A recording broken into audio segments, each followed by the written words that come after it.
Sebagaimana kita ketahui, kemanfaatan Waduk Jati Gede lebih besar untuk mengairi puluhan ribu hektar areal pertanian di Kabupaten Majalengka, Kabupaten Cirebon, dan Kabupaten Indramayu. Waduk Jati Gede merupakan waduk terbesar kedua di Indonesia setelah Waduk Jatiluhur dengan luas 4.891 hektar.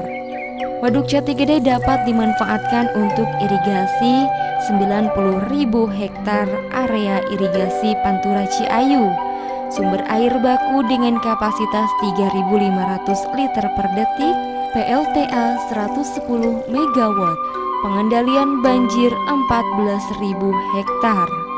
Waduk Jati Gede dengan segala kelebihan dan potensinya harus bermanfaat untuk masyarakat Sumedang dengan rencana sebagai berikut.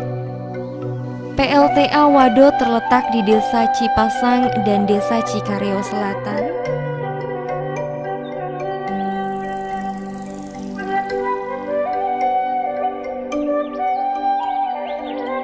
Wisata air bertaraf internasional, ombak buatan Hawaii, jet ski, ski air, dayung, parasailing seperti di Tanjung Benoa, rumah makan terapung yang dipadu serasikan dengan situs terapung leluhur Sumedang, situs terapung leluhur Sumedang, makam Prabu Aji Putih, desain konstruksi bangunan terapung, existing makam Prabu Aji Putih, ziarah makam leluhur Sumedang.